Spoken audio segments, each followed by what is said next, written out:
Hello investors, welcome to a new and exciting video. तो आज के इस वीडियो में मैं रिव्यू करूंगा Indo M I M I P O को, which is a close to 3800 crore I P O. बहुत एक्साइटिंग आई पी ओ होने वाला है और इसका जी एम पी काफ़ी हाई चल रहा है। But this video is not about the grey market premium of the company. इस वीडियो के अंदर मैं कंप्लीट बिजनेस ब्रेकडाउन करूंगा कंपनी का, इसके इंडस्ट्री के बारे में समझेंगे, पूरे की पूरी प्रोसेस के बारे में समझेंगे कि इनके प्रोडक्ट्स है कैसे और बनते कैसे हैं, कैसे एक कंपनी पूरे इंडिया में एक सबसे यूनिक कंपनी निकल के आई है और किस तरीके से आप इसको अपने ना केवल लिस्टिंग गेन्स के लिए लेकिन पोर्टफोलियो में रखने के लिए इसको जज और एनालाइज कर सकते हैं। So treat this video as a business case study and not just an ordinary IPO video. So we are now on screen. तो स्क्रीन पर आप देख पा रहे होंगे कंपनी की वेबसाइट को। तो सबसे पहले कंपनी के बारे में थोड़ा सा पढ़ लेते हैं। That company is the manufacturer of precision engineering components using metal injection moulding technology. Now ये एमआईएम टेक्नोलॉजी क्या होती है?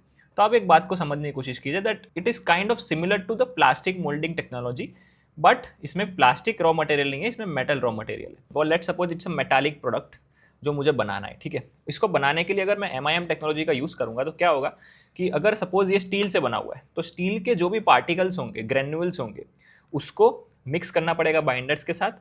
उसको अब इसके शेप का जो भी मोल्ड होगा उसके अंदर उसको पोर करना पड़ेगा इंजेक्शन मोल्डिंग की मेथड को यूज़ करके। उसके बाद मैं इसको डी बाइंड करूँगा, सिंस्टरिंग करूँगा, इसके अंदर प्रोसेस करके एट लास्ट मुझे जो प्रोडक्ट मिलेगा वो ये मिलेगा। Late suppose it's a stainless steel metal का प्रोडक्ट। तो एम आई एम टेक्नोलॉजी क्या होती है कि मुझे उसके अंदर मेटल पाउडर का यूज़ करना होता है, metal injection moulding method use होती है, उसके बाद उसको बाइंडर से अलग करने के बाद आपको एक फिनिश्ड प्रोडक्ट मिलती है। So Indo M I M is world's largest M I M technology user. they have close to 7% global market share. So you can see that they have these many customers globally. Till now they have supplied more than 20 crore parts. This is what they do. So that's what I was explaining you that in this क्या होता है कि metal injection powder को mix करने के बाद injection moulding में डाला जाता है। These are the mould. So company का मेन काम ये होता है कि आपको ये मोल्ड्स तैयार करने कंपनी के लिए। फॉर एग्जांपल किसी कंपनी को, एरोस्पेस कंपनी को अपने टर्बाइंस के लिए, इंजन के लिए पार्ट्स बनवाने हैं, तो अगर वो पार्ट कंपनी को बनाने हैं तो उसके लिए इनको पहले मोल्ड बनाना पड़ेगा। मोल्ड बनाने के बाद वो अप्रूव होने के बाद they will start manufacturing the parts और the complex and precision parts for the company. अभी हम थोड़ी सी एमआईएम टेक्नोलॉजी की बात करें तो ये ऐसी टेक्नोलॉजी है कि ये बहुत ही कॉम्प्लेक्स और प्रिसीजन पार्ट्स को बनाने में यूज होती है, लेकिन बहुत छोटे साइज के पार्ट्स को। तो जब भी किसी कंपनी को बहुत ज़्यादा प्रिसीजन वाले पार्ट्स बनवाने और छोटे कॉम्प्लेक्स पार्ट्स बनवाने, तो फिर एम आई एम टेक्नोलॉजी का यूज़ करना पड़ता है। So that is how this technology is different from your casting technology या फिर फोर्जिंग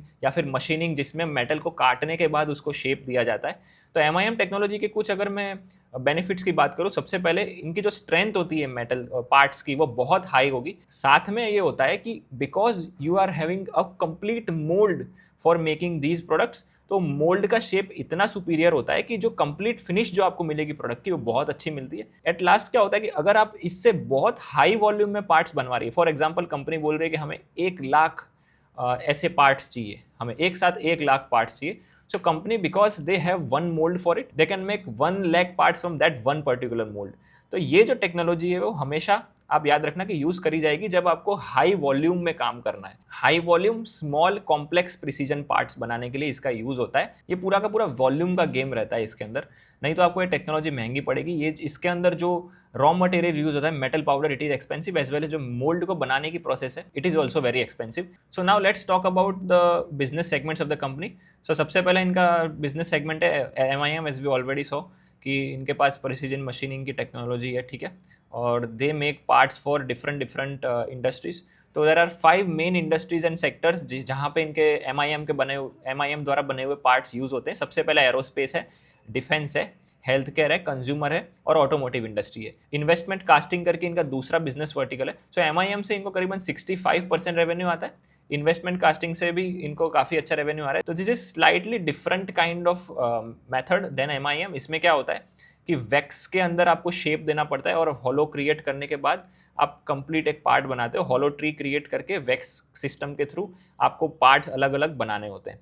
तो this part is also like these parts are also used for precision engineering components. अभी मैं recently पढ़ रहा था कि ये वाले जो पार्ट्स हैं इस टेक्नोलॉजी से बने हुए वो गैस टर्बाइंस में यूज़ होते हैं, और गैस टर्बाइन का डायरेक्ट यूज़ होता है डेटा सेंटर के अंदर।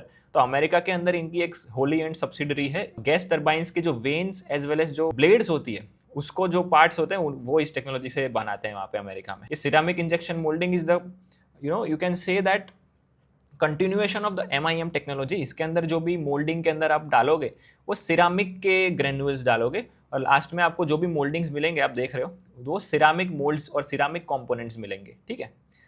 Then they also have a few other additive manufacturing business. It is nothing but your 3D printing business.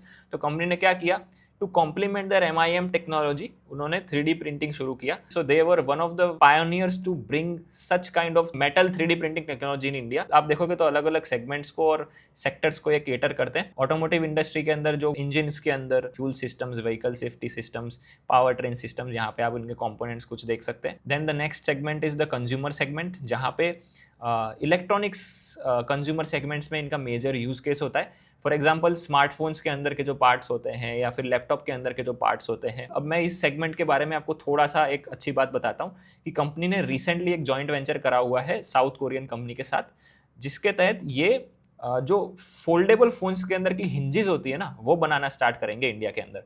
आपने सैमसंग के गैलेक्सी फोल्ड फोन्स देखे होंगे, उसके अंदर जो भी हिंज होती है जिससे वो पूरा का पूरा फोन फोल्ड होता है और वापस खुलता है, उसकी यूज केस जो है वो बहुत ही प्रिसीजन पार्ट है। अगला सेगमेंट हम देख रहे हैं डिफेंस का सेगमेंट। तो पिस्टल राइफल्स के अंदर के जो पार्ट्स होते हैं, फॉर एग्जांपल ये ट्रिगर्स जैसे पार्ट हो गए, and last but not least the medical parts. तो जो भी सर्जिकल पार्ट्स हैं, ऑर्थोपेडिक सर्जरीज के अंदर हो गए, फिर सपोज डेंटल में जो भी सर्जरी में यूज होंगे ये पार्ट्स, ये सारे के सारे पार्ट्स कंपनी बनाती है। We are now on the RHP, so as you can see that company has the global market share of 6.8% in revenue from MIM technology. Till now manufactured over 9,000 types of products for their clients. यहाँ पे अगर आप देखोगे तो जैसे हमने बात करी थी ऑटोमोटिव के लिए vehicle safety and fuel systems के अंदर काम करते हैं, डिफेंस के अंदर फायर आर्म कंपोनेंट्स के लिए यूज करते हैं, ट्रिगर्स और हैमर्स बनाते हैं for guns, rifles and etcetera.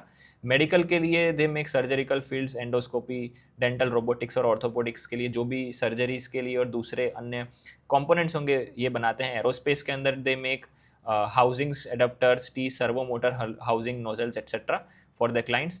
So they have in total 15 manufacturing facilities, 6 in India, 6 in United States and 2 in UK and 1 in Mexico. तो उनकी मेनली 9 मेन मैन्युफैक्चरिंग फैसिलिटी है, और जो 6 मैन्युफैक्चरिंग फैसिलिटी है they are the supporting manufacturing facility. So as and when they have huge demands for the products, वो supporting manufacturing facilities का use करते हैं। So here you can see that company earns about close to 80 to 85% revenue from the outside of India. Now में अगर आप इसके MIM as a पूरा segment की बात करूँ, क्लोज टू 52% मार्केट शेयर है चाइना का MIM के थ्रू मेटल पार्ट्स बनाने का। Second is America, 18% market share, and third is India, 12% market share. So as you can see that they keep on acquiring some of the companies, they keep on forming some JVs. तो अगर आप देखोगे तो first of all इन्होंने America की company FY21 में acquire करी थी for industrial casting for industrial and aerospace applications. दूसरा इन्होंने कॉन्वे मार्श का एक्विजिशन किया था UK में for MIM products and 3D printing. उसके बाद उन्होंने यूनाइटेड स्टेट्स की एक और कंपनी को एक्वायर किया था for medical devices. So during FY26 they have served more than 1100 customers, और जो भी इनका रेवेन्यू आ रहा है more than 90% of the revenue is coming from repeat customers. If you look at the revenue of the company posted close to 4,193 crore revenue in FY26, करीबन 25% की growth थी। They have good margins, but if you see FY25 के 28% margins थे, अभी 25.5% के margin हो गए।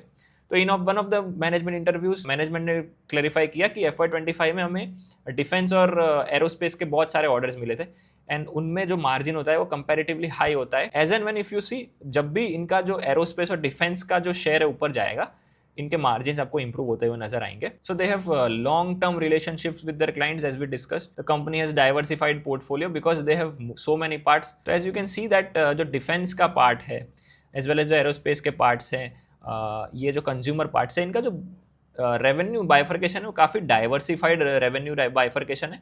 ये जो अदर इनकम आप देख रहे हो, these are the income generated from powders and tools as well as the traded products. इनके फैसिलिटीज की बात करें तो they have more than 436 robots deployed. 44% revenue North America से आ रहा है, यूरोप से 20% आ रहा है, इंडिया से 23% आ रहा है। Now when we talk about the capacity utilisation of the company, इनका जो मिम टेक्नोलॉजी है इसके अंदर they have close to 30 to 40% capacity utilisation, और बाकी के जो प्रिसीजन मशीनिंग और कास्टिंग टेक्नोलॉजी है उनमें कंपैरेटिवली हाई यूटिलाइजेशन देखने को मिलता है। As per the management, meme के लिए इनको कोई खास केपेक्स कुछ सालों तक करने की जरूरत नहीं है, because they already have invested quite a lot in the technology, और उसकी वजह से इनका कैपेसिटी ऑलरेडी काफ़ी अच्छा हेडरूम देखने को मिलता है। When you talk about the precision machining as well as the investment casting, as and when the demand increases, they will increase their manufacturing capacities.